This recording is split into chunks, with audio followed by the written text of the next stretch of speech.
ولقيته بيقولي: يا حماتي اتصرفي وشوفي لك حل في بنتك كل حاجة عليها تقولي لأ، وبعدين أنا لسه عريس، هو أنا متجوزها عشان تقولي لأ في كل حاجة؟ وقعدت معاه وابتديت بقى أسمع منه، واللي هو قاله يخلي أي ست إيه، ده يخلي الحجر يتكلم. وبقيت أقول في نفسي: يا بختك يا بنت المحظوظة، بقى يجيلك واحد زي ده وانتي تعملي كده؟ لو أنا لسه في عز شبابي كنت عملت اللي ما يتعمل، ده أنا ما كنتش فوتك أبدا وأنا كنت اتجوزتك.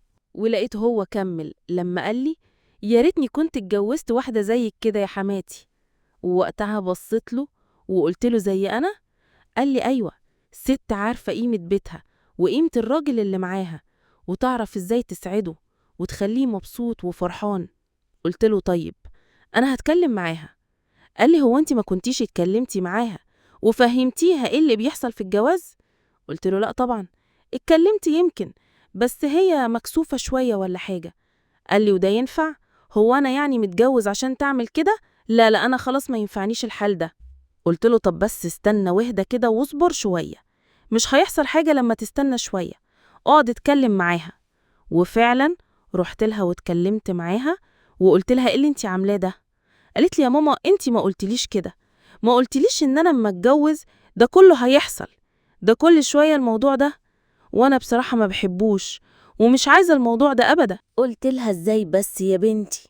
قالت لي: زي ما سمعتي كده، انا الموضوع ده مش عايزاه، شوفي لك حل، انا ماليش دعوه. وما كنتش عارفة أنا بقى هتصرف إزاي ولا أعمل إيه.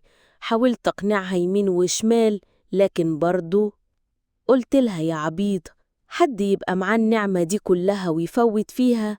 ده الموكوس أبوكي ده جابك بعد ما روحي طلعت. قالت لي: يعني إيه؟ يعني انتي الموضوع ده عجبك؟ قلت لها: هو ما يعجبش أي ست إزاي بس يا بنتي؟ وقعدت أكلمها وأفهمها، لكن برضو مفيش فايدة. ووقتها جوزها طلب مني إن أفضل قاعدة معاهم يعني عشان كل شوية أكلمها وكده، لكن بصراحة هو كانت في نيته حاجة تانية. من ساعة ما أنا قعدت هناك وهو طول الوقت باصص في الرايحة وفي الجاية، مركز معايا أنا، وأنا بصراحة كنت فرحانة طبعا بالكلام ده كله، لكن يعني زي ما تقولوا كده الموضوع بالنسبة لي كان صعب شوي. أنا كمان ابتديت أتعلق بيه من غير قصد، أصل يعني هعمل إيه؟ اتعلقت بيه وبقيت بصراحة مهتمة بيه، وبقى كل يوم أجيب له كابوريا وجمبري وسمك، ويوم أجيب له كوارع، ويوم أجيب له حمام علشان يتغذى كده. أعمل إيه طيب؟ ما هي بنتي مش سائلة فيه، والموضوع ده مهم، أصله زي ما قلتلكم يعتبر عريس جديد. وبقت بنتي طول الوقت مش معاه خالص ومكبرة دماغها من الموضوع، وتقولي: قال إيه؟ أنا ماليش في الكلام الفارغ ده، أنا مالي بيه. بتقولي: يا ماما لو تعرفي تخليه يطلقني يا ريت. قلت لها: انتي عبيطة يا بنت، بقولك ايه، أنا بقى هجيبلك الحل المفيد، وأنا هعلمك ازاي تعملي كل حاجة بسهولة، والموضوع ده يبقى بالنسبة لك حلو وتحبيه. قالت لي: لأ، ده مستحيل أبدا إني أحب الموضوع ده. قلت لها: طب اسمعي بس كلامي وشوفي أنا هعمل إيه معاكي. وفعلا اليوم ده اتصلت بجوزها في التليفون وقلت له: لما تيجي ادخلي أوضتي عشان عايزاك في موضوع مهم. وهو فعلا أول ما جه دخل الأوضة عندي، وساعتها قلت له على اللي كان في دماغي. قلت له: بص بقى، بنتي وانا عارفاها كويس مستحيل تعمل حاجة هي مش مقتنعة بيها. قال لي: اللي هي ايه يعني؟ قلت له: بص بقى احنا نتعامل معاها ونوري لها الموضوع ده كده قدامها. قال لي: ازاي؟ وانا هعمل كده ازاي بقى؟ قلت له: انا اللي هعمل. قال لي: انت ازاي يعني؟ مش فاهم. قلت له: انت مالك؟ انا هكلمها وهقول لها تيجي عندي الأوضة، وهكلمها وافهمها وهي ما هتصدق، وانت لما تيجي تعمل كل حاجة معايا انا قدامها عشان بس هي تطمن وتعرف ان الموضوع عادي.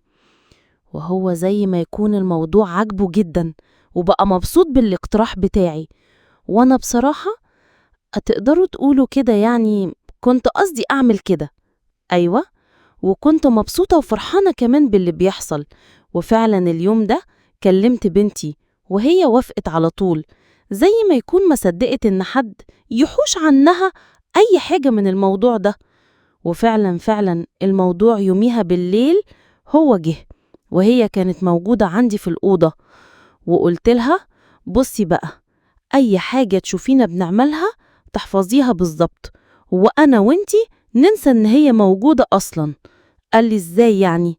قلت له عشان تعرف تتعامل لازم تنسى إن هي موجودة. قال لي أيوة صح، عندك حق. وفعلا ابتدينا بقى في اللي احنا عايزينه. وبصراحة أنا حسيت إن أنا في دنيا غير الدنيا، ما كنتش مصدقة أبدا إن ده بيحصل، وما كنتش مصدقة إن أنا مبسوطة للدرجة دي. ما كنتش عارفة أعمل إيه من الفرحة اللي أنا فيها.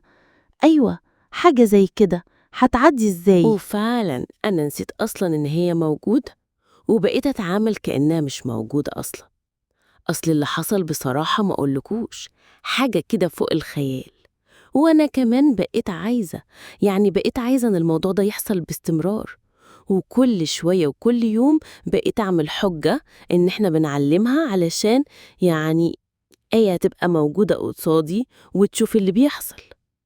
وهو كمان كان فرحان قوي قوي، وزي ما يكون مصدق إن حد أو أنا بالذات أطلب منه حاجة زي كده.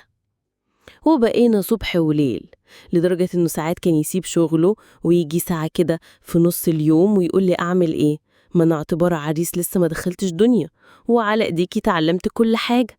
بقيت فرحانة بيه وباللي هو بيقولهولي، بس برضو الموضوع بالنسبة لي ما كنتش عارفة أعمل فيه إيه. وفضلنا على الحال ده كتير كتير قوي، لدرجة إن بنتي نسيت إن هو جوزها، وبقت مكبرة دماغها من الموضوع خالص.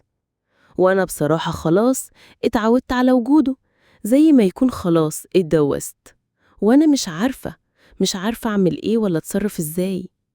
علشان كده بصراحة أنا جيت لكم وحكيت لكم قصتي، وانتوا بقى تفيدوني وتقولوا لي أعمل إيه وأتصرف إزاي.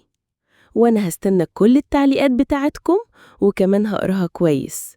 وياريت تقولوا لي على حل في أسرع وقت ممكن، لأني بصراحة خلاص كده جابت آخرها.